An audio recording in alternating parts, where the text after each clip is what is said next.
Bienvenidos y bienvenidas a un nuevo episodio de Admirar no es suficiente, un podcast que nace desde el CIDAP, el Centro Interamericano de Artesanías y Artes Populares, como un espacio para entender la artesanía de oficio y la labor de la comunidad artesanal, reflexionar desde el interior cómo se manifiesta en nuestro exterior. Hoy nos acompaña Alfonso Ponce, mejor conocido como Del Guasmo, un joven ceramista del sur de Guayaquil, quien a partir de su historia de vida nos contará cómo heredó este oficio artesanal y su especial necesidad personal de mantenerlo e innovarlo con el tiempo. Gracias por escuchar este segundo episodio, al cual hemos denominado Tradición Viva. Alfonso Ponce, la cerámica es familia. Modera María Gabriela Vázquez, directora del CIDAP. Hola, buenos días con todos y todas quienes nos acompañan en nuestro podcast Admirar no es suficiente, un espacio de reflexión creado por el CIDAP, el Centro Interamericano de Artesanías y Artes Populares. Este día estamos felices porque es 29 de febrero, es un día muy especial, estamos en un año bisiesto, en el 2024, y nos acompaña un maravilloso artesano muy conocido en el Ecuador a pesar de su juventud y también a nivel latinoamericano, tiene muchísimos seguidores. Bienvenido, querido Alfonso Ponce Reyes, mejor conocido como Del Guasmo. ¿Cómo estás, Alfonso? Hola, ¿qué tal? Muy bien, encantado de estar aquí, de poder compartir con todos ustedes un poquito de lo que hago. Un privilegio, realmente. Gracias por compartir tu tiempo, tus experiencias. Vamos a estar conversando un poco sobre el legado que tú traes, pero también sobre toda la innovación que le pones y el amor, digamos que a nivel contemporáneo, dentro de tu proceso ceramista. Entonces, Alfonso, para empezar, ¿quieres que te llame así o quieres que te diga Del Guasmo? ¿Qué prefieres? Es guapo, de una. No, Alfonso. Estamos Ok, aquí. Alfonso. Entonces, cuéntanos un poco quién eres, de dónde vienes, por qué la cerámica en tu vida. Ok, nada, mis abuelos ya hacían cerámica. Ellos fundan un taller en el 86 en el sur de Guayaquil, pero antes de eso ellos ya habían tenido un encuentro con la cerámica. Mi abuelo nació en San Pedro de Valdivia, junto a Valdivia, entonces él también tenía esa tradición. Su abuela era ceramista y cuando ya se juntó con mi abuela en Guayaquil, pues fue como encontrarse con otra ceramista más y poco a poco el destino los fue llevando a montar el taller y una vez lo montaron, pues la historia empezó, en realidad. Ahí es que empezó toda la historia. Entonces, de ahí viene todo el tema de la cerámica. Yo nací en ese hogar lleno de arte, lleno de bajo cubiertas, de barro, de yeso. Entonces, ese es mi background, en realidad. Yo durante un tiempo también estuve estudiando fuera, he hecho muchas cosas, pero creo que reconocerme a mí como lo que soy es lo que me ha ayudado como que a estar bien conmigo mismo y con el resto. Ujú. Y de pronto tú tienes en tu mente cuál fue la primera experiencia que mantuviste con el barro. Sí, fue rompiendo una pieza en hueso. Era una pieza que mi abuela estaba pintando con bajo cubiertas y estaba en hueso. Entonces, llevaba ya 2 días pintándola y yo o sea, no sabía y la rompí. Y me llevé el regaño. Ese fue mi primer encuentro con el barro como tal, tan crudo. Y ya luego fue que me empezaron a enseñar cómo rellenar un molde pequeñito de unos patitos. Y de ahí ya empezó todo. ¿Y recuerdas de pronto esta cerámica en hueso, de qué se trataba, cuál era el objeto? Era una muñeca andina. Tenía un telar, estaba muy bien decorada, estaba muy bonita pintada, pero yo quería tocarle el sombrero, quería sacarle el sombrero y le llevé el ala. Entonces, este fue mi primer encuentro con la cerámica. Fantástico. Recuerdo una anécdota que me comentaba una persona muy cercana cuando había intentado hacer un bowl para té en Japón con su maestro y había salido como resultado algo, digamos que muy escueto, ¿no? Entonces ella le había dicho, maestro, bueno, ¿y para qué crees que me sirve esto? Y el maestro le dijo, bueno, para té no, pero sí te va a servir para recordar lo que no quieres hacer. Entonces, Más o menos trae a colación esta idea, ¿no? De que su primera experiencia con la cerámica, igual que tú, fue como algo que posiblemente no quieres hacer, pero que se queda marcado y que te conecta para el resto de tu vida. Total, total, total. Tú mencionaste, era una pieza que estaba en hueso. Para quienes nos escuchan, sería interesante entender a qué te refieres cuando hablas de ese estado de la cerámica. Claro, la arcilla tiene distintas etapas, ¿no? Entonces, desde el momento antes de minarla, de pasar también a reformularla, ya entra a un estado es amasable. Entonces una vez se le da forma, se le informa de una nueva entidad, ahí ya entra en un proceso de secado, ¿no? Entonces en ese proceso de que va perdiendo agua, lo primero que llega es la etapa de cuero. Después, una vez hasta casi completamente seca, llega a un estado de hueso, ¿no? Entonces ese estado de barro seco es lo que se le llama estado hueso. Entonces, en ese estado es como el más frágil estado de la cerámica. Entonces, en ese estado no se puede agarrar una pieza de arriba, sino que se tiene que agarrar por la base. Entonces, yo agarré la figura por la cabeza, ¿no? Entonces, no se hace eso. Se tiene que coger siempre con la base de forma delicada. Cualquier golpe pequeño que pueda sufrir la pieza puede dejar una rajita, y esa rajita ya en horno, una vez bizcochada, adiós pieza, porque se abre toda. Interesante porque, claro, ahí hablamos de esa impermanencia que también tiene la cerámica dentro de sus múltiples estados. Una pequeña resquebrajadura implicará que el siguiente paso en horno puede hacer que la pieza ya se destruya completamente, que tome otra forma. Esto me lleva a consultarte a ti. ¿Cuál es ese sentir de calma, de paciencia, de hacer con tiempo que tú experimentas día a día para poder crear piezas que te tomarán 2, 3 semanas en todo su proceso? ¿Cómo lo vives en tu día a día? Claro, uno como ceramista, como artesano, creo que una vez te esfuerzas a estar como en una disciplina de estas, te lleva a crear hábitos, costumbres y también a cultivar tus virtudes en cierta medida. No algo que yo sea un hombre virtuoso, sin embargo, claro, la cerámica te fuerza a ello. O sea, quieras o no, te vas a forzar a la paciencia, a la constancia, a la perseverancia, si eres un cabeza dura como yo, o sea, es para ti, porque no te va a salir a la primera, ni a la segunda, ni a la tercera. Entonces, es la verdad que desde el comienzo fue bastante duro, pero yo creo que está allí todo, ¿no? De que es una disciplina que te lleva a la constancia totalmente.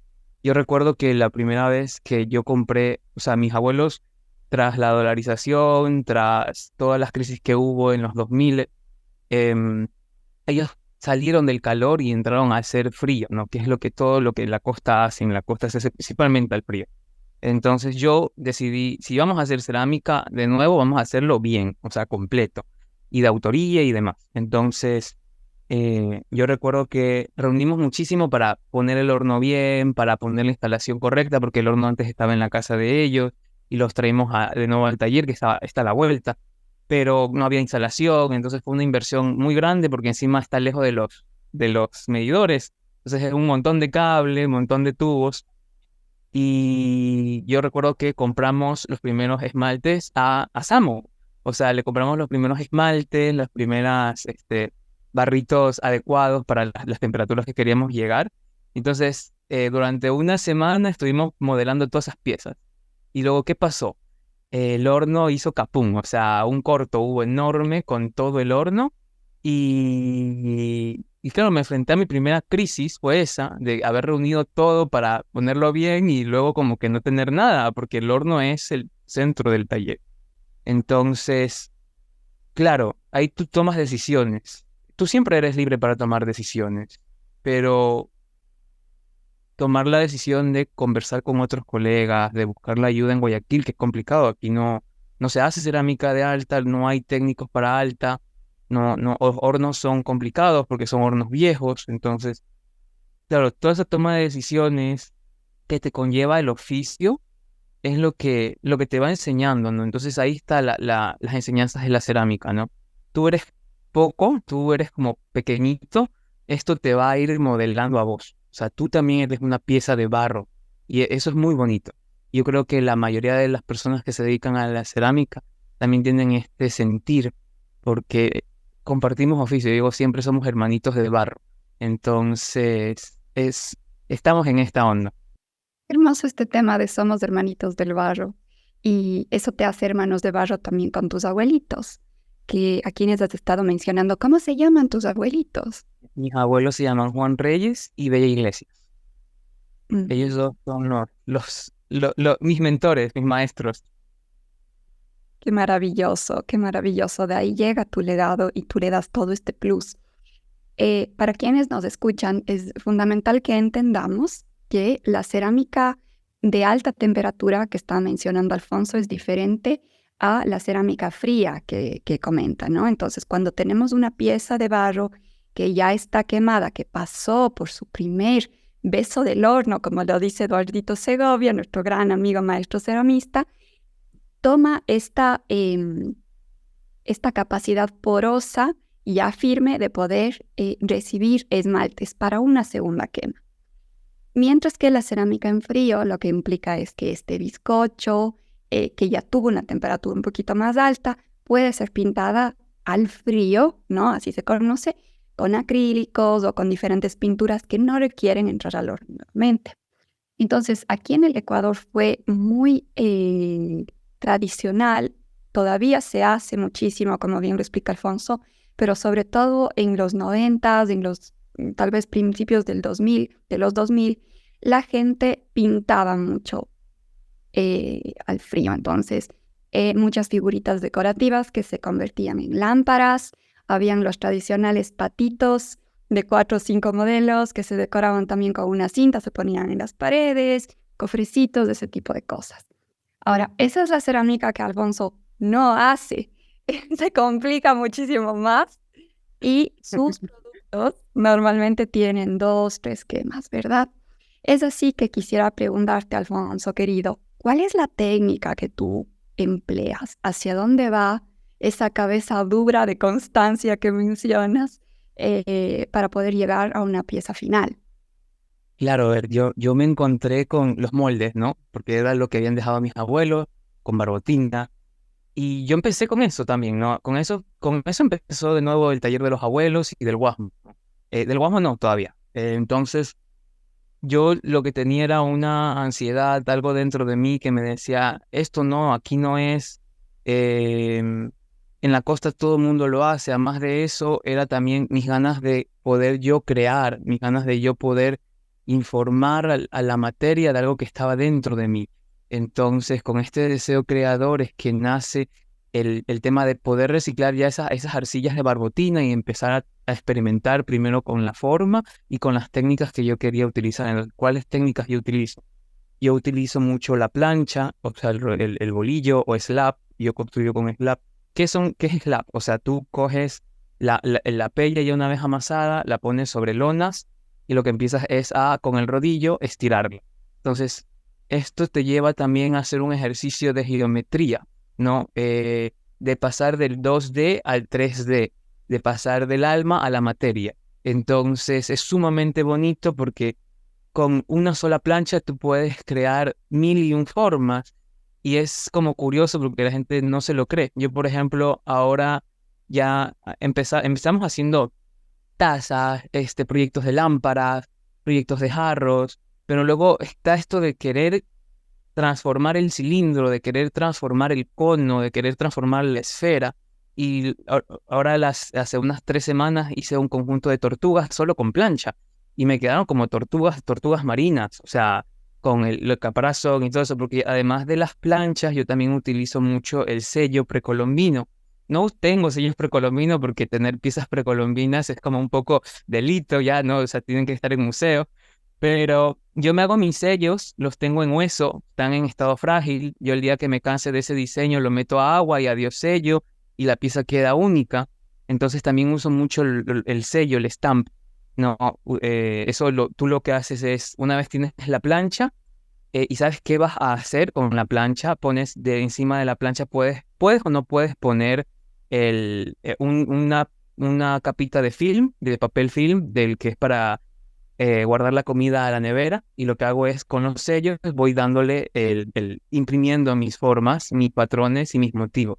Entonces una vez tengo esos motivos, lo que hago es cortar, voy cortando, y luego como en la escuela nos enseñaron a hacer, a armar el cubo, a armar el cilindro, tal cual es el mismo ejercicio, y eso me ayuda mucho porque me hace recordar esos tiempos de escuela en el cual yo corría al taller de nuevo, salía de la escuela y corríamos donde la abuela a ver qué estaban haciendo, qué figuras habían sacado, qué había hecho, qué había experimentado.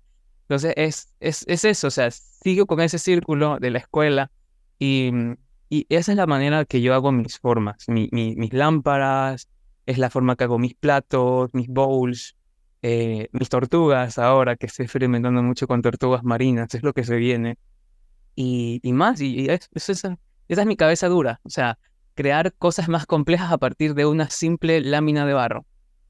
Una simple, entre comillas, ¿cierto? Una simple, porque no es tan fácil. Todo el proceso cerámico es cautivador, pero a veces las personas que no están en el día a día desconocen todo esto que tú acabas de mencionar y se piensa que un objeto cerámico simplemente se dio la forma por arte de magia, con las manos dentro al horno y salió perfecto. Cuando en la realidad implica un modelado o un moldeado, implica secado, una primera quema, una parte ya de cromática, ¿verdad? Para una segunda quema o inclusive una tercera quema. Entonces, me gustaría preguntarte ahí, ¿cuáles son tus preferencias cromáticas, tus preferencias matéricas? ¿Cuál sería esa estética que te identifica? Bueno, a mí me va mucho el tema de que, o sea, generalmente uno piensa en cerámica y piensa en la cerámica de bazar chino, en la cerámica comercial. O sea, uno piensa en una taza y se va enseguida a Almacenes Boyacá o a su casa y ya es la taza, ¿no? Pero esa no es la taza que yo hago. O sea, la taza que yo busco es una taza que se vea que no es esa taza. Entonces, mis preferencias generalmente es el grés. Uso mucho el grés. El grés es una pasta que ha sido dosificada para que gresifique. Gresifica a una temperatura de 1240, de 1238. Entonces, esa es la temperatura a la que yo estoy trabajando. Eso generalmente, las tazas comerciales son a 1050. 1100 es como pedir mucho, pero claro, de 1050 a 1240 estamos hablando de muchísimos grados de diferencia, que ya esas temperaturas, un grado es crucial. Entonces, yo voy más por los greses, me gusta mucho usar pastas de laguna, que son americanas, para estudiantes, porque es muy difícil trabajar con el grés nacional para ellos, porque es muy poco plástico. Yo para las clases eso, utilizo materiales de fuera, pero para mi propia producción utilizo el material nacional, el grés de Dani Serrano. Ese es el que yo utilizo para la pasta gris y la pasta chocolate. También para mi propia producción, también utilizo ese material extranjero, que es muy bonito, está bien hecho, está bien experimentado, y aquí poco a poco se va experimentando también para crear ese tipo de pastas, ¿no?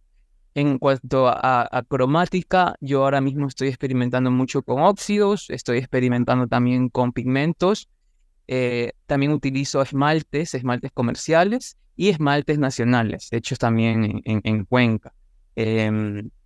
Pero claro, es todo alejado a lo que uno piensa en cerámica, ¿no? No tiene primero que esa cerámica que hacemos, porque muchos aquí también hacemos esa cerámica, tiene otra dimensión. Cuando tú tocas esa taza, cuando tú la pesas, cuando tú la tienes agarrada, es distinto, o sea, se siente distinta porque está hecha diferente. Ujú, ujú. ¿Y qué sientes en tu corazón cuando abres el horno con la última quema y de pronto, wow, vamos a ver qué salió? Ay, no, eso es una cosa increíble, o sea, es como que ese es el ejercicio, yo creo que de actualización del oficio, o sea, ese es el ejercicio de actualizar el oficio, abrir el horno. Mi abuelo era el que abría el horno en esos tiempos, cuando ellos hacían cerámica, pero era súper impaciente, él no sabía lo que era la paciencia, entonces muchas piezas se trizaban y la abuela lo que decía era, tranquilo viejito, metemos de nuevo. Pero como él controlaba el horno, entonces, y él pagaba la luz, entonces él se encargaba ya de nuevo de meter las piezas trizadas y demás. Pero ese es el ejercicio de actualizar el oficio, ¿no? De descubrir que tú solamente ayudaste una parte, ¿no? De que el resto es química, de que el resto es ciencia, de que el resto es esa búsqueda de la perfección, del saber hacer y de que, más allá de todo, la técnica es importante y de que el oficio te enseña a la vez, con los accidentes que pasan, de que tienes que seguir aprendiendo. Entonces, eso es para mí abrir el horno. Es un ejercicio muy bonito que hago ahora, que como mi horno es viejito, lo que yo hago es, tengo 2 tapas encima del horno y le pongo barro alrededor para que el calor no se me escape. Entonces hago un ejercicio muy bonito que es que junto a mi papá y a mi primo, que son quienes me ayudan, a abrir la tapa del horno, a limpiar todo alrededor del barro y poco a poco ir sacando las piezas y descubrir lo que hay dentro. Entonces es muy bonito porque ellos también ven cómo han salido los experimentos, cómo han salido las piezas, qué es lo bonito que hay, qué es lo que no queremos que se vaya, pero se va a ir. Entonces es muy bonito, es muy bonito. Así es, la cerámica es una alquimia. Y esto que tú acabas de decir, qué es lo que no queremos que se vaya, pero se va a ir, también es, como diríamos, a veces te puede romper el corazón vender una obra que puede resultar que es una de tus maestras, es tu obra maestra. ¿Cómo te desprendes de ella? Y eso es muy interesante, el desprendimiento. O sea, eso nos enseña en la cerámica, a ser desprendidos de las cosas. Las palpables, las que son hechas con tiempo, tienen un envejecimiento. Además de un envejecimiento, tienen una vida, ¿no? Entonces, hacer cerámica es que en el proceso tú sabes que puede fallar algo y de que vas a tener que decir adiós. De hecho, yo siempre digo, muchas de las mejores piezas son las que nunca han salido del horno, porque son las que van con toda esa ilusión y luego tú abres y está todo roto. Pero ese desprendimiento yo creo que es brutal, ¿no? Entender que las cosas son cosas, de que que tienen una vida límite, de que si se cae se rompe y no pasó nada. Y siempre se puede volver a empezar. Yo la primera clase que tuve en el taller, vino una amiga mía, una buena amiga mía ahora, Doña Bélgica, y Doña Bélgica hizo su pieza, unas tazas, un conjunto de tazas muy bonitas, y se reventaron. Entonces, claro, yo me enfrenté ahí a enseñar, o sea, a entender un poco qué es el desprendimiento para otras personas. Y fue la primera vez que vi a una persona llorar por una pieza de cerámica y entendí de que no es una cosa tan común. Y me ha pasado de nuevo con personas que han visto rotas sus piecitas y que se han puesto a llorar por eso, porque desprenderse de las cosas que tú haces con amor e ilusión es otro ejercicio. Es más complicado, pero esto es la cerámica. Sí, la cerámica es sentimiento. Explota en sentimiento. Creo que lo que acabas de mencionar, este momento, es lo más significativo e importante, en mi opinión personal. Acabas de decir, siempre se puede volver a empezar. Y creo que esto aplicaría en todo sentido de la vida, tanto en la cerámica, cuanto en la salud. Y todos los días, como yo mencionaba en el otro podcast, el sol sale para todos. Todos los días se vuelve a empezar. Una experiencia cortita que voy a comentar que acabo de tener ayer fue que creé, porque también soy muy aficionada, yo soy aficionada, tú eres un maestro, yo soy muy aficionada a la cerámica y creé un corazón anatómico grande, bien grande, lleno de flores, en porcelana. Y bueno, funcionó, estuvo muy bien, primera quema, luego entró a segunda quema después de poner el esmalte transparente. Y resulta que ayer, ya en la vitrificación, como era una pieza hueca, muy finita, me gusta trabajar en espesor fino, ¡plup!, cayó todo hacia adentro, una buena parte. Y era una pieza muy sensible y simbólica para mí. Entonces dije, ok, voy a hacer otro. ¿No? Y entiendo el porqué de esta señora que lloró cuando salieron mal sus obras, cuando se rompieron o algo así. Entonces, invitarles a que sonriamos, saquemos una risotada y volvamos a empezar. Gracias por enseñarnos esto de que siempre se puede volver a empezar. Siempre, siempre, siempre. No pasa. Yo he visto lo que haces. O sea, aquí parece que hace cosas increíbles. O sea, son unas flores bellas. O sea, yo que he visto tu trabajo. Es brutal. O sea, pero sí, o sea, siempre se puede volver a empezar. Y eso es importante para cualquier proyecto. Yo he vuelto a empezar mil y un veces y no lo entendía y me frustraba. Pero con la cerámica creo que lo voy aprendiendo un poco más. Alfonso, tú sois muy activo en redes sociales, sumamente activo. Em, ¿Tú crees que este es un medio por el cual se puede educar al público a apreciar la artesanía de oficio, a entender qué es lo que está ocurriendo? ¿O es un espacio más bien de venta? ¿Cómo ves eso? No, de venta no es. Es un espacio de enseñar. Últimamente lo que las personas están demandando mucho es un contenido de valor. Ah, hombre, también ven mucho de humor, ¿no? Pero principalmente lo que yo puedo hacer es desde mi trinchera, desde mis medios, enseñarles qué es lo que estoy haciendo, cómo lo hago, cómo es, cuál es el valor que hay detrás. Yo creo que es cierto algo que tú mencionaste antes, las personas muchas veces no conocen, no saben, y es bueno contarles de qué va el asunto como para que puedan luego valorarlo, ¿no? Es un ejercicio, es muy complicado, porque para saber comunicar hay que primero uno digerir.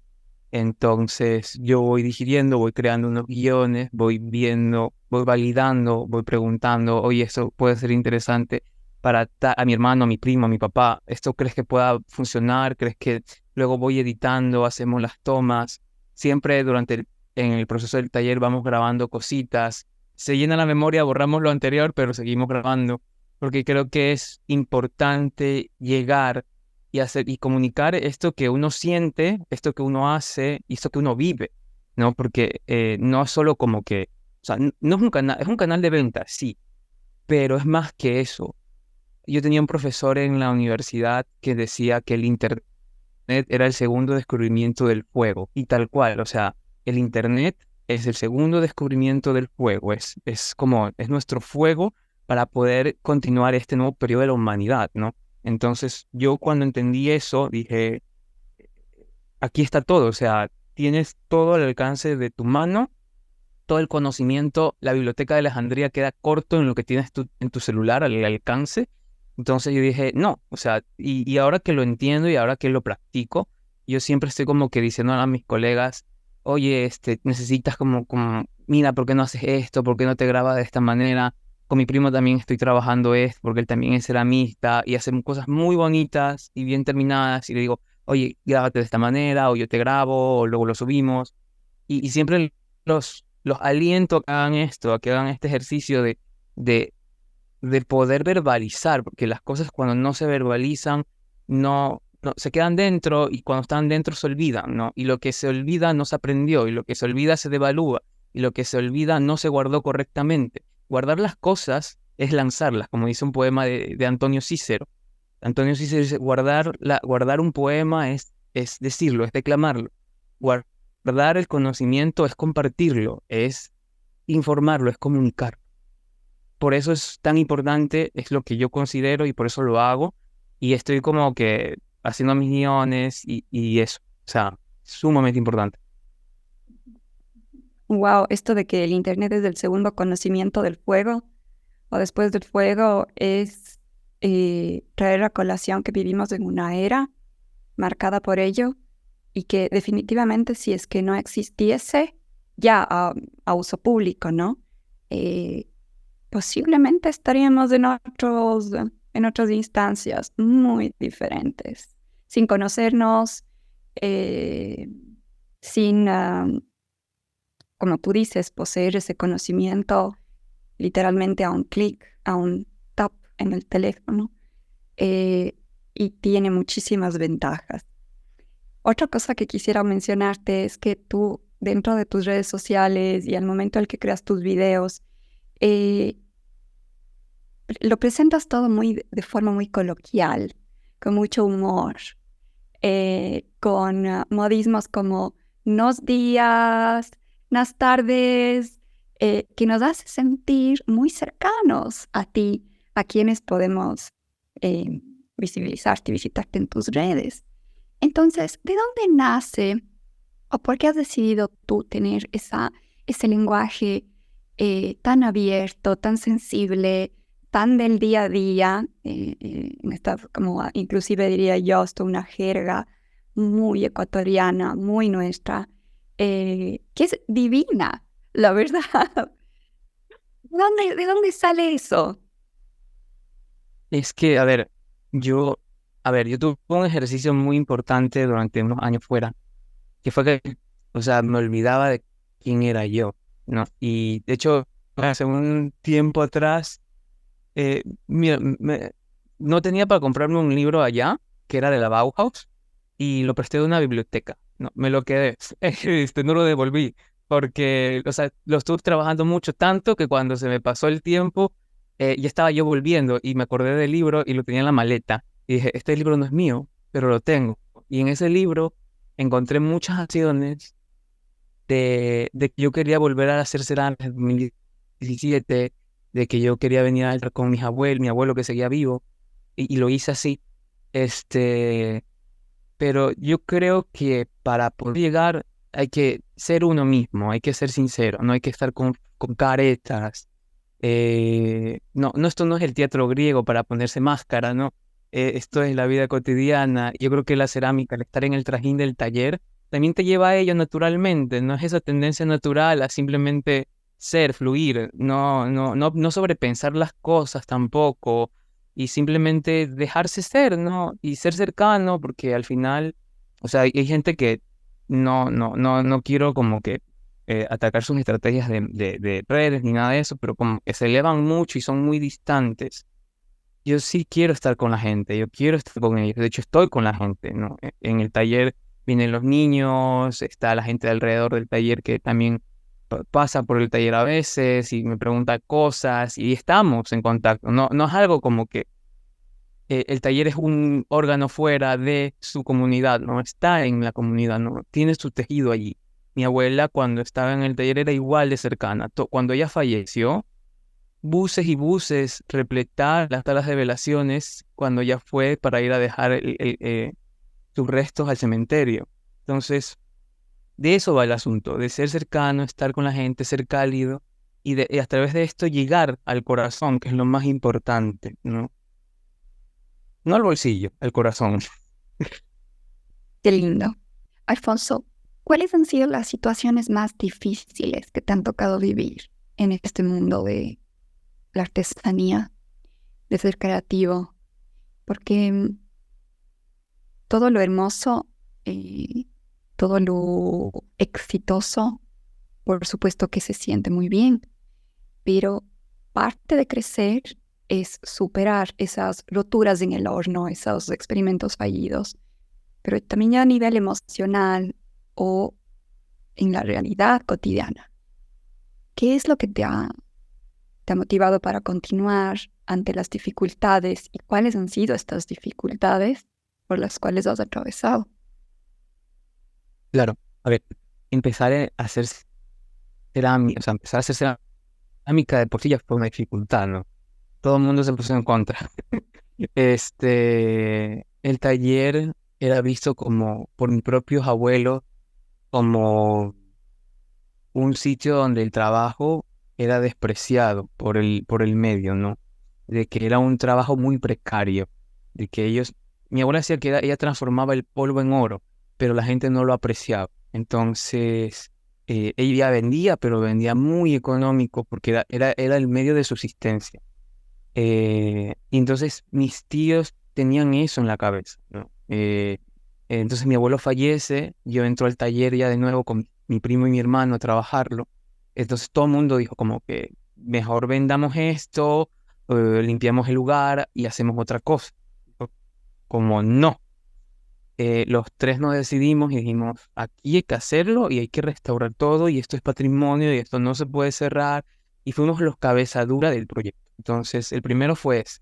Luego fue de que o sea, tú cuando tienes que cambiar de modelo de tu taller o de cualquier empresa, te toma un tiempo, ¿no? Y tienes que estudiar en ese tiempo cuánto dinero tienes que reunir para poder reinvertir, ¿no? Entonces, a nosotros nos tomó 1 año y medio hacer eso aproximadamente para poder comprar ya los primeros esmaltes, para poder comprar. Claro, fue muy complicado, porque encima eran instalaciones en el taller, arreglar las maquinarias, porque teníamos la máquina de barbotina que también teníamos que arreglarla. La barbotina es ese barro líquido que se usa para el vaciado, pero no lo íbamos a usar mucho, sino que es bueno como que si la tienes, al menos tenla en condiciones, no la tengas como empolvada y olvidada. Entonces también fue como que reparar todo eso.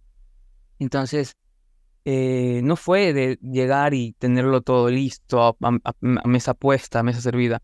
Fue una ayuda, si bien cierto, fue una ayuda tener gran parte de todo esto, porque iniciar a hacer cerámica es muy, muy, muy, muy costoso por el propio valor de los hornos, del barro, de las arcillas. Entonces, claro, nos tomó 1 año y medio y en ese año y medio también vivimos mucho de lo que mi abuelo y mi abuela vivieron también, ¿no? Que fue la precarización de su propia labor, ¿no? El trabajo dignifica, pero cuando tu trabajo es despreciado y te piden rebajas absurdas, es perder también dignidad, ¿no? Y vender tus cosas a precios insignificantes solo por poder comer una semana, eso fue horrible, o sea, y de gente que venía y decía como que por ser amigo de mis abuelos, quería que le regalen las piezas o que le regalen como cositas, y fue como, llegó un punto en el que dijimos, o sea, le dijimos a ellos directamente, señor, usted no vuelva nunca más aquí, usted no es amiga de nadie, usted solamente quiere sacar ventaja. Y ya hubo un punto en el que ya hasta dijimos, le dijimos, el muerto al hoyo, el vivo al chollo, adiós, señor. Porque hubo mucha gente que se trató de aprovechar de que nosotros no sabíamos bien el valor de las cosas, poner bien los precios y demás. Sacábamos lista de precios pero claro, el mercado marca otro valor, porque el mercado ya estaba en esa precarización, ¿no? Entonces, eso fue el segundo, lo segundo que vivimos. El tercero que vivimos fue cuando se me dañó el horno, que yo me puse a llorar, no sabía qué hacer, no busqué técnicos y no tenía técnicos cerca, hasta que fui donde doña María, que fue una estudiante de mi abuela, que tiene un taller a la vuelta, y ella tiene su horno, a lo mejor su marido sabe, o me puede ayudar ella al técnico que tiene, o el electricista que sepa de hornos, porque es horno, no es otra cosa. Entonces, hablé con ella y ella me dio el contacto de don Jaime Ortiz, que es quien me ayuda muchísimo con mis hornos. Con él es el que lo restauré mi hornito pequeño, y con él he trabajado, es uno de mis principales colaboradores. Y es bonito cuando tú creces con esos colaboradores y ves cómo ellos también van creciendo y les van saliendo nuevas ofertas de trabajo, o con los nuevos colegas que estoy haciendo, recomendarlo y que vaya a visita a los otros talleres nuevos que hay. Entonces, ese fue el cuarto, quizás sí. La quinto que viví mal fue cuando empecé a hacer mis primeras piezas y seguía viniendo los antiguos clientes del taller a la par y se comenzaban a burlar de lo que hacíamos con mi primo. Esto es arte, jaja, esto no sirve, o sea, esto por gusto pierden el tiempo, no hagan esto, vendan los bizcochos que con esto se puede vivir. Y era como, o sea, es la misma persona que me está pidiendo que le baje el precio como a la mitad de lo que cuesta realmente esto, que me está diciendo que no me haga lo que yo quiero hacer, que es crecer. Entonces es como que fue un ejercicio muy complejo el también decir adiós a toda esa clientela antigua. Em, entonces, y en ese momento de recibir tantas críticas negativas a lo que estábamos haciendo de muchas personas. Bueno, mi hermano se salió, mi primo lo dejó de hacer por un tiempo para dedicarse a los estudios, terminarlos, porque todo esto también fue durante pandemia, ¿no? Fue una pausa a la vida y fue empezar esto también. Entonces, eso fue muy complicado. Yo estaba ya solo trabajando cuando el taller se me dañó, cuando el horno se me dañó, perdón. Entonces, justo también coincide con esto de que los clientes venían a burlarse mucho. Y yo decido hacer una pausa. O sea, para quien está en el mundo de la cerámica, sabe que la cerámica es 24/7, que el taller demanda tiempo, que las piezas demandan tiempo. Entonces yo dije, esta semana no abro, me doy una pausa, he estado 1 año y medio trabajando casi aquí, es momento de descansar. Entonces, ese junio, recuerdo, hice una pausa y me fui al MAC.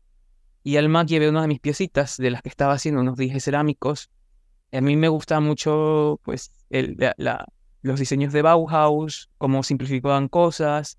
No tanto en producción, porque eran muy de producir a masa, pero sí, como que el tema de simplificar las formas. Entonces yo había hecho unos ejercicios de simplificar las Valdivias. Y esas Valdivias simplificadas que yo tenía, las llevé conmigo al museo. Y mientras esperaba a un amigo que llegue, me dijeron que había una tienda en el museo, abajo. Entonces yo subo a la tienda y me encuentro con doña Gisela de Chávez, una gran amiga ahora. Entonces, ella es diseñadora de joyas, llevaba la tienda del museo en ese tiempo, y pues entro, converso con ella, muy abierta, una señora de mundo, conversamos, le muestro lo que yo estaba haciendo, y me dice, qué increíble lo que estás haciendo. O sea, y tú dices que eres del Guasmo, ese es tu nombre. Yo ya estaba usando del Guasmo como seudónimo. Entonces se encantó, se maravilló, y yo creo que fue el chispazo que necesitaba. No, ahí fue cuando todo empezó a mejorar, y me dice, ¿qué te parece si hacemos una muestra con tus piezas que estás haciendo en el museo? Y yo, llevo 3, 4 meses escuchando que esto no era. Llevo un fin de año peleando con mi padre de que aquí no era tampoco. ¿Qué pasó? O sea, de la nada llego al museo y me encuentro con una diseñadora de joyas reconocida que me dice, esto vale. Y para mí fue cambiarme el mundo. Ella lo sabe, de hecho yo lo he comentado muchas veces con ella. Y, y claro, me dice, Gina, ¿qué te parece? Dame tu número. Yo hablo con la directora del museo, que era en ese tiempo doña Mariela García Caputi. Entonces me dice, yo hablo con ella, y vemos cómo montar aquí una pequeña muestra de tus piezas para que se vendan en la tienda y demás. El museo estaría contento porque encima ella también es muy abierta. Y yo, bacán, está chéverísimo, dejo el número, me voy a dar la vuelta a la muestra, de arqueología, y me dice ella, toma fotos y hazme una muestra de 15 diseños distintos. Entonces hago el ejercicio de ir, tomé foto a todo el museo, literalmente, todo, a todo lo que me parece interesante, incluso hasta los tábalas que tienen colgando allí. Entonces llego de nuevo por la tienda para agradecer e irme, y me encuentro que estaba ahí la directora del museo de ese momento. Y ella habló directamente conmigo y con Giselle, le dijo que sí, pusimos fecha directamente y empecé a trabajar en mi primera colección. Entonces, gracias a la apertura de la gente que estaba ya en un sitio reconocible, es que yo pude entrar y sentir que mi trabajo iba a ser valorado, ¿no? El sentir como que tú puedes hacerlo, fue brutal y esencial para la transformación que hubo después, ¿no? El lanzarme a redes y empezar esta labor de comunicación de los procesos. Además fue posterior a esto, obviamente, pero allí empezó todo, con esto está muy bien hecho. Es refrescante. Todo estaba sombrío y en un momento dado, en una visita al museo, caput, las cosas cambian. Pero aquí quisiera resaltar mucho, bueno, una palabra que no ha sido demasiado utilizada, pero tu resiliencia y tu mantenerte firme en entender y en saber qué es lo que quieres lograr, quién sois, porque es muy difícil entender quién una es. Eventualmente se puede perder, pero creer en ti. No importa si es que alguien no cree, no importa si es que la señora que pedía rebaja, que depreciaba esa dignidad, como tú bien lo has mencionado, sabía que lo que quería eran sus obras. Bueno, no sabemos para qué, pero esto te permite a ti ver que la trascendencia es posible, y no bajo el cliché de piensa tus sueños y se harán realidad. No, porque vivirlo en carne y hueso es muy difícil. Pero siempre hay alguien que va a creer, que va a entender, que va a valorar y que te permite recibir un granito de arena para continuar. Porque el mundo artesanal tiene un constante peligro de extinción. Es más o menos como una especie muy exótica a la cual todo el tiempo se le están pegando dificultades. Sin embargo, tener la sostenibilidad y la fuerza de voluntad para continuar es difícil, pero ahí están los resultados. Gracias por compartirnos estas experiencias complejas, porque a veces hay mucha estetización, mucha conceptualización, mucho de agrandar la hermosura de la artesanía cuando en la otra cara de la moneda las dificultades son muy extenuantes. Es por eso, Alfonso del Guasmo, que te quiero hacer la última pregunta. Si tú pudieras en una palabra definir lo que haces, ¿qué palabra sería y por qué? O de pronto no. ¿Qué opinas? Es complicado. Es imposible definir lo que hace uno en una sola palabra.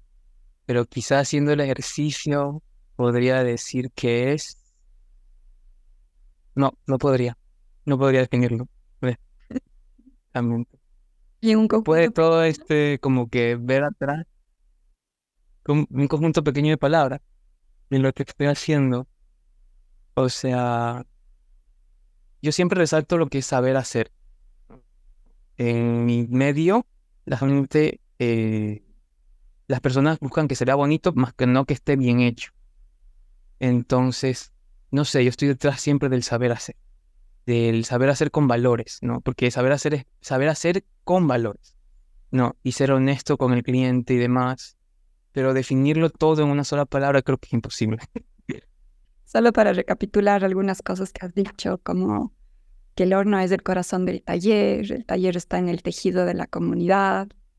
Si tienes algo que no ocupas, al menos tenlo en buenas condiciones. Y algo muy fuerte que es pedir rebajas, es depreciar la dignidad del artesano y de la artesana. Quisiera cerrar este podcast únicamente mencionando la última frase que dijiste, que siempre se puede volver a empezar. Y es así. Les invito a todos quienes nos escuchan a llevarnos esto en nuestro corazón. Agradecerte a ti, Alfonso querido, porque las cosas que haces son absolutamente maravillosas. Y esto que nos acabas de mencionar es solamente un extracto de lo que vive una persona inmersa dentro de la comunidad artesanal todos los días, que cree en lo que hace, que ama su legado, que en tu caso has tenido la bendición y la oportunidad de poder aprender esto de mano de tus abuelitos, y que a la final, como nos contabas de que tu abuelito nació en San Pedro Valdivia y tú te llevaste unas figuritas estilizadas tipo Valdivia al museo y con eso arrancaste tu primera colección, nos deja ver que somos parte de nuestros antepasados y que todos ellos, a través de cada una de sus herencias genéticas, de sus herencias de tradiciones, de sus saberes, terminan siendo parte de nosotros mismos. Y esa es una de las riquezas fundamentales de la comunidad artesanal. Alfonso, ¿alguna cosa que les quieras decir a las personas para despedirnos? Entonces, muchísimas gracias a todos por estar aquí, por acompañarnos. Y que si ustedes son artesanos o están pensando en meterse al mundo artesanal o quieren aprender o tal, pueden contar con nosotros, con los que ya estamos muy abiertos a compartir lo poquito que sabemos y lo poquito que tenemos. No importan los precios, porque en realidad yo también tengo como gente que aprende y que no puede pagárselo, pero les enseño. Entonces que no se queden con las ganas y que salgan de allí y que cumplan lo que tienen que cumplir. Muchísimas gracias a ti también por la invitación. Ha sido todo un honor poder conversar contigo. Igualmente, Alfonso. Seguiremos en contacto y esperamos tenerte acá en Cuenca pronto. Gracias por tu honestidad, por tu frescura, por tu carisma. Estoy segura que vas a seguir creando olas enormes en el mundo de la artesanía y poco a poco, vamos a estar ahí mirando tus siguientes pasos. Y muchísimas gracias a las personas que nos han escuchado acá en Admirar no es suficiente, porque en verdad es así. Tenemos que dar un paso más allá, no solo ver de lejos, intentar adentrarnos en lo que significa ser poseedores de este patrimonio cultural inmaterial invaluable y diferente al que existe en todas partes del mundo. Esto fue el podcast del CIDAP y nos vemos en una próxima edición.